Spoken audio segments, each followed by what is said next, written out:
America. Ask not what your country can do for you. Ask what you can do for your country.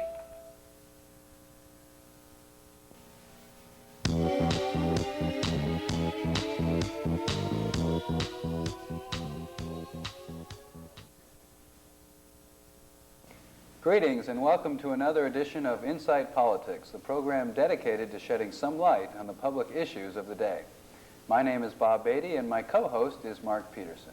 We're coming to you from the campus of Washburn University in Topeka, Kansas. And we're pleased to have for you a special edition of Inside Politics in which our cameras leave our usual studio setting in order to present a discussion between Washburn students and Governor Douglas Wilder.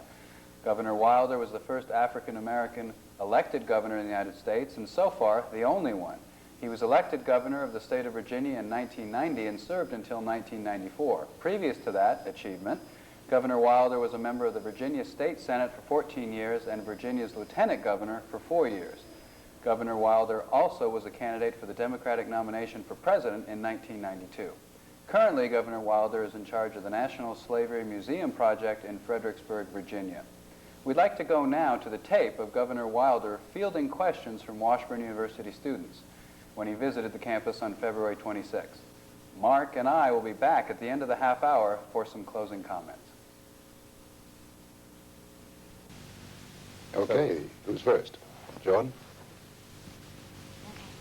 Okay. During your tenure in politics, you were accused by some in the black community and the press of coalition building at the expense of black interests. And we just had Joe Clark here a couple weeks ago, and he spoke to us about what he thought his role in the black community was as a leader. And I was wondering if you could talk a little bit about how you envision your role in the black community and how you reconcile those duties that you have with the desire to appeal politically to a broad range of people. Well, I never identified myself, first of all, as appealing to any specific interest. I had never, first of all, I never wanted to go into politics. I did practice law and had a great law practice and finally was able to make a buck or two in this family. And politics came about more as a result of me complaining and arguing about things and fussing about what wasn't happening and how it didn't happen. And so my friends more rhetorically asked me, why don't you run? They didn't mean for me to run. And then when I got involved in it, it was like quicksand. So the reference you make, there was never any criticism of me in office as such. I was in the Senate for 16 years and I never had any opposition. And I ran and at large when I was first elected for the city of Richmond. But when I ran for lieutenant governor, there were some critics. And I won't say the public. There were some 2 or 3 critics. You got to understand now how the media likes to go to the critic. And so the critic in this instance was an expert who had never held an office, pretty much a young fellow who wanted to be in office. Incidentally, he ran for lieutenant governor this time, and the result is that he ran. But in any event, there were a couple of them that felt that I should have been spending more time in the African-American community. When you understand Virginia is a state that has the smallest concentration of African-Americans of any of the southern states, the voting population is about 15%. They could see no further than the city of Norfolk, or Richmond, or places like Roanoke or Hampton or Newport News, where you have a heavier concentration of African Americans. I started my campaign out to the place where Virginia and Kentucky met down in the southwestern part of the state, and I did it purposely by taking a 60-day uninterrupted tour of the state. It was about 2,790 miles without coming off. I just didn't campaign on Sundays. And I wouldn't stay in hotels. I stayed only in the homes of the people that I met, usually whites. Because, as I say, the concentration of African Americans in that part of the state was just nil, if any at all. And so the criticism came as to why I wasn't spending more time in the African American community. Well, I purposely didn't go near the the rural, I mean the urban areas either, because I wanted to do the state this way by going to the back part of the state and doing it this way, which means I ended up in the Washington, D.C. area and the Richmond area and the Tidewater area till the end of it. But by that time, I knew the media was going to be coming to witness the incidents when I'd be put out of places, people didn't want to have anything to do with me, or et cetera, because they'd heard that. You know, as a matter of fact, they said, you are not going to be able to get the votes of those people out there. It's always that group out there that's the enemy of the people. And so when this criticism came, what really bothered me about it was that it was a young African-American woman who wrote the story. She'd never called my office or me to ask anything as to what I was doing, where I was going.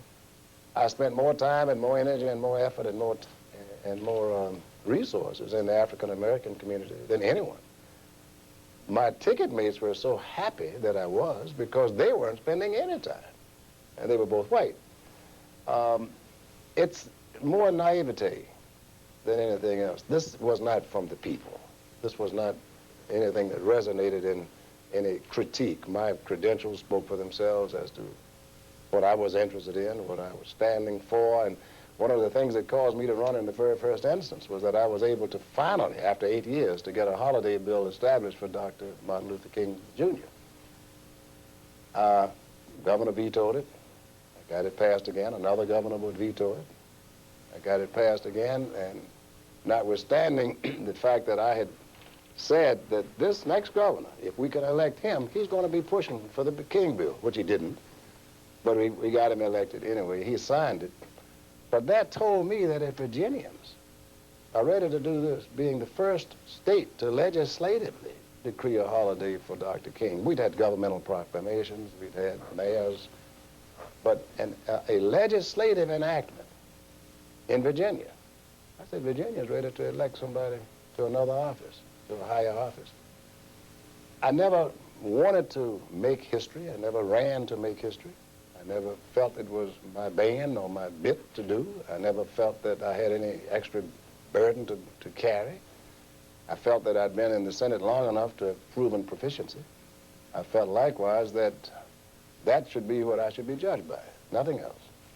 I never wanted anyone to vote for me because of my color nor against me. I had absolutely no one to come into the state to campaign for me, no one. I would not permit anyone to come. That's the only way you can keep everybody out. And you know what I mean by that. So it wasn't a criticism as such that I ever had to deal with. It was more a knee-jerk piece that people wanted me to respond to, which I never did. All right. All right. How do I see who they are? Okay, Ashley. Because you have enacted tough crime control initiatives in the past, what do you hope to see the Bush administration do in terms of crime control or gun control? Well, I've put in a limited handgun control measure in Virginia by saying that we had become the handgun capital of the country. If you wanted a handgun, you come to Virginia, which were exchanged for the drugs in New York and Washington. And I knew that eventually it would skip over Virginia, go to South Carolina, and then ultimately to Georgia. So Georgia's done that too. The federal administration has so little to do with crime. That's why it's so important for you to know that the government that's closest to you is the one that's most important to you. I know your instructors are telling you that all the time. We get so carried away by what's happening at the national level. You can count the times you've ever remembered anyone being prosecuted for a federal crime. Taxes, some violation of some federal statute. But in terms of federal crimes, unless there's a federal bank that's being robbed or something like that, the impact is very little. So it's a question as to whether the Bush administration or the Clinton administration is furnishing localities with sufficient monies to be able to employ people. Clinton pushed the employment of police officers in terms of having, say, what I think he used to say 50,000 police officers are going to be on the streets. Doing what? And that's something else. More and more doesn't mean better. And we've seen that in a number of instances. I think the Bush administration recognizes that domestic concerns are important to the extent that we get a handle on drugs, to the extent that we shore up what we need for health care, to the extent that we make certain that education is available, the things that would be involved with crime prevention. I don't know too many places and too many people that have done too much to stop crime after it's started. It's a question of what do you do to stop young people from becoming involved in crime. At a certain age, some people are not going to be involved anyway. You get past a certain level in your life, to the extent that you're working, to the extent you're married, you have people that fall through the cracks. But I think the emphasis has to be on prevention and providing the type of lifestyles and the type of environment for our people in this country that will prevent crime more than anything else. Yes. That you were denied opportunity to attend a Virginia law school based upon your race. Right. And that was in spite of the recent Supreme Court legislation or ruling that struck down segregation in America. I just want to know what you felt at the time when that happened to you. Well, it was 1954 when the Brown versus Board of Education decision was made. I'm an undergraduate chemistry major, so I didn't plan to go to law school. I'd gone to Korea, which really messed my mind up when I got there, because I'm on the front lines fighting 10,000 miles away from home. The first trip I'd ever made out of the country was sent to die. So I said, well, good God, I don't know anything about these people. They haven't done anything to me. What am I fighting for? Well, you're fighting the spread of communism. Fighting the spread of communism. It hadn't bothered me, so when I came back to this country, and nothing had changed. This is 1954 that I came back. Nothing had changed. I wasn't inspired to go to law school then either. I was very bitter, very, very bitter. I couldn't get a job as a chemist. I went down to get a job, and they told me at the state employment agency that they didn't have any. I said, you got to have something down here. I said, well, yeah, we got a vacancy for a job for you. I said, where's that? I'll take just about anything. We need a cook at the boys' training school. Cook? I don't know anything about cooking. Oh, you can learn. So I said, boy, this is a mess. Yeah. So I really didn't want to go to any school. I didn't want to go to law school or anything else. Then Brown came about. Brown versus Board of Education, 1954. I just got back. I said, God, you mean 9 white men recognized that the court, had been wrong, clearly wrong. I can't believe this. Then when I recognized and knew that the majority of the lawyers, most of the lawyers who had been involved in it were African-American lawyers. Tremendous legal talents, but not making a great deal of money because they just didn't make money during that time. They weren't in the corporate levels, they weren't in the banking circles, they just were not there. But to me it said, you really got to open, you really got opportunities here for people to get into the law. And I didn't want to get into civil rights law. I wanted to be a lawyer. I wanted to be as good as a lawyer could be. Didn't want to be anything else. I got drawn into civil rights because the dean of the law school ultimately had asked me to help him, but he had been called to the law to be the dean, and he had been the Legal Defense Fund's registered agent. He recommended to the NAACP Defense Fund that I take his place. And I was tickled as a one-year lawyer. I said, boy, I've been there 2 years now, I'm going to do it. I never was bitter about the fact my son finished law school, University of Virginia, finished the undergraduate school there. My daughter finished the McIntire School of Business. I spoke there 2 weeks ago at the law school, and the dean introduced me by saying, well, he's here now. And he's a good friend. But it made me think that it was worthwhile, that career was worthwhile, that there's so much out here to be done. There's so many avenues that haven't been touched in terms of the total involvement of the human being to the fullest potential that they could develop. And I think it helped me a great deal. I was concerned about getting into law school with a chemistry background because I didn't have necessary, what I would call, support subjects. But I did find out that an analytical mind was more important than the subject matter if you had an analytical mind. And I mistook being in law for being able to talk. I found out some of the worst lawyers were those who thought they could talk. And I found out that some of the better ones were those who could grind it and cut it and put it here. And I learned a great deal in the process. Brown did so much for me, Brown versus the Board of Education, because it showed me the place, it showed me the need, and it showed me that the wasted emotion of bitterness and hatred is just that. It's wasted, and it serves absolutely no purpose. It didn't serve a purpose for me. It shaped me to the extent that I recognized I could possibly make something of myself, even in spite of all the things that had happened heretofore. What were some of the obstacles you faced while running, and what motivated you to overcome those things? Well, I always said that two people gave me great inspiration. The greatest inspiration that I ever had, obviously, locally, home-wise, was my mother, who just believed that you could do whatever anyone else did.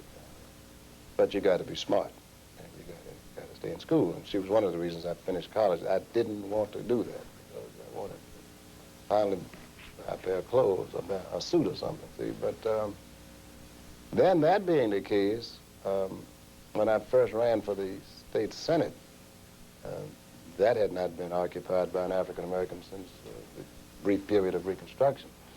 But I was told even by friends that I couldn't do it, shouldn't do it, can't do it. I was saying, why? Thought I was pretty sharp. I might be able to cut it. But that hasn't happened. I said, well, would you vote for me? Yeah, well, would you just keep quiet then and do it? And then when I started, the impetus came from the King Holiday bill, because people said I would never get that passed in Virginia. Are you crazy? I'm not going to do that in Virginia. I'm not going to do it. And the Senate of Virginia passed it every time that I put it in. The House passed it 3 times. That let me think, I've been here long enough. I mean, I've been chairman of committees. I was then the chairman of the committee that assigned the other members to committees. There was very little higher, and I couldn't go too much higher in the Senate, other than to say how long you've been there. I've been there 100 years. See? So I said, you either move up or out. And I knew that as it relates to African Americans or minorities in this country, you have entry levels prior to the top job. It's a matter of fact. The professors will tell you that, whether it's Irish Americans, whether it's women, whether it's Italian Americans. However you cut it, you're going to be something before you run for the top. So I knew I had to be lieutenant governor first. And I said, well, I'll do that. And my party went crazy. Oh, my Lord, we're going to lose the whole everything. We're going to lose the ticket, the governor, the lieutenant governor. We're going to lose control of the legislature. You just can't do it. And so they decided to have a committee to call on me. They met in the Speaker's office. The chairman of the party met and said, we can't let you do this to yourself. You're going to get brutalized. Those people out there, it was always the case. I'm not going to do it. Well, when I took the trip and the tour, and when I told them, I said, look, I just think you're wrong. I don't think those people out there are as you describe them. I think my biggest problem is going to be from you people in here. But I'm not going to debate it with you. What bothered me about this guy who came to me, though, who was a friend, is that he knew me. He and I both shared the same birthday. Both Capricorns, and he should have known. You never do that to a Capricorn. You never tell him what he can't do, how you can't handle it. I never considered my race in running. I never discussed it. I never dealt with it. I could hear people, I could hear media talking to people on the campaign trail. I couldn't hear the questions, I could hear the answers. I could hear things like, well, I don't know, I just met him. You know? Are you gonna vote? You gonna vote for him? Then they would say things like, well, I know Lieutenant Governor's a heartbeat away from governor. Then you would hear things like, well, you know, I can look at him and see that. Which means that I got all of the free publicity in the world. New York Times, Washington Post, all the Virginia newspapers coming to follow to see the incident. Of all of the time that I'm speaking of, I never had a single person refuse to shake my hand. I never had a single place to say, we don't want you in here. There was never a recorded incident as it related to me. Now, why? Because there were so many people that said, we never had a chance to vote for an African-American before. We don't know if they'll do it or not. Let him make his case. And to the extent that I felt so free of any burden, or that I was carrying any heavy load for the group, for the race, or for anyone else, it didn't exist. I was running on my record. I was running on my vision. I was running on what promises I could extend for the people of Virginia. And I think, and when I was referring to the two people that gave me the greatest inspiration outside of my mother, they were Thomas Jefferson and Abraham Lincoln, though neither one of them meant me at all when they did what they did. To the extent that Jefferson could say that all men were created equal. And you teach a kid that when he's in school, and it's so emblazoned in my head that I was as good as anybody. Why? Jefferson said it. Jefferson said that I was entitled to life, liberty, and the pursuit of happiness. Lincoln, on the other hand, when you read about him reading by candlelight, coming from absolute nothing, and I don't think anyone disagrees that he was a man of very poor means, that if he could make it, I can do it too. So with those kinds of things in your backdrop, and with my mother still pumping me in my head that, you know, you can do whatever you want to do, except she never did want me to go to law. She wanted me to stay back and not to be so controversial. It's not a burden that you carry. I didn't carry it, and I don't think that the people that I know who aspire to be successful would do that. I don't know anything about the color of my skin until I start shaving. I don't pay attention to my hands as I look at them. I just want to make certain they're still here. You know? Your brain is what is guiding you, and your heart connected with that is what carries you. To the extent that you have anything that you feel is capable of representing other people, they'll let you know that. And as I was telling Brian as we were riding through from the airport, the people are always ahead of leaders. Always. They just don't have the collective opportunity to express themselves. But people are always ahead of the leaders. Leaders find that out at election time. Let's go to the focus groups. Iron out what the people have to say. Let's take a poll. Look how many elected officials you know who are poll-driven. They want to know what the people think. But the people never have that collective voice. If they ever understood the power they had, it would be amazing.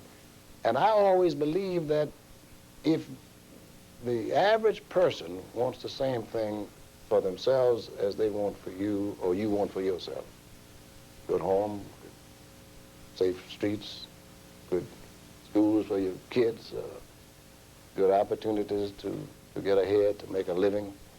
And though people may talk differently, they might have a slang, they might have a piece of tobacco strand coming down their lips someplace, but their head is the same as your head.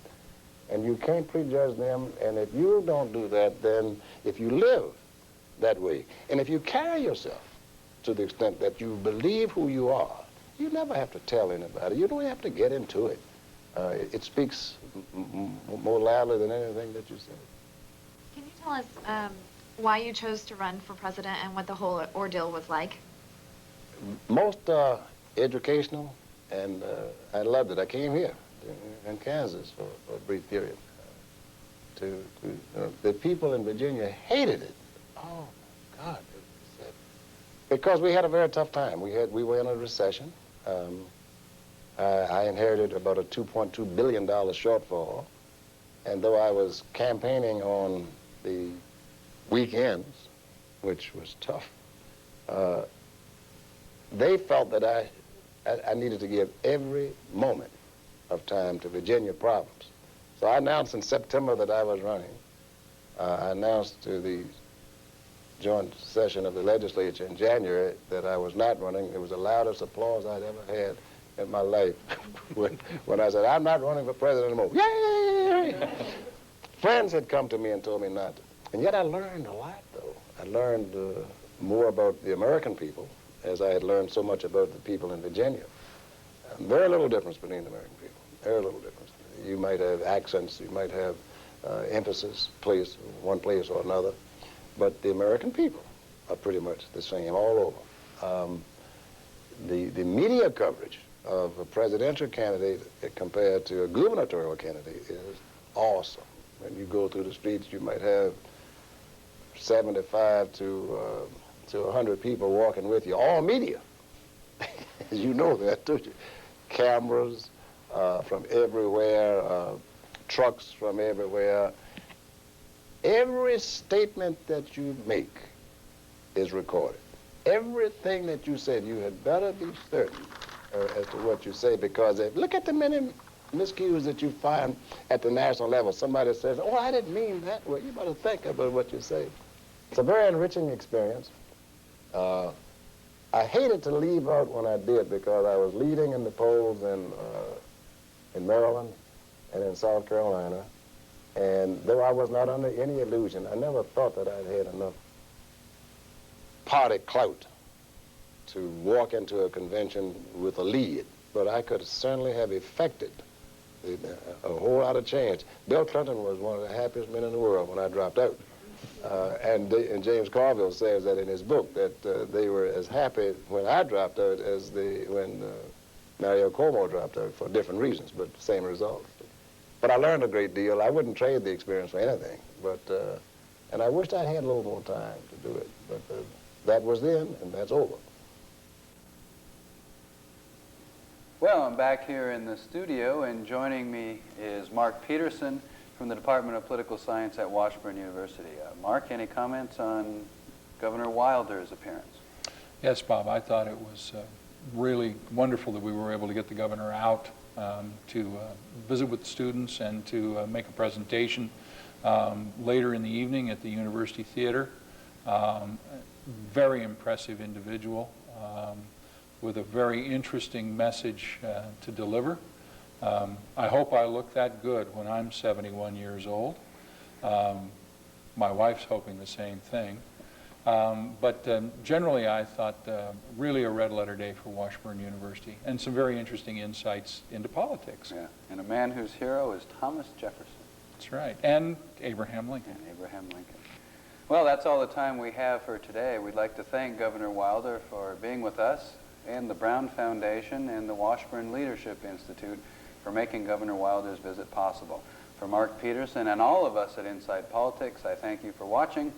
But now it's time for us to go.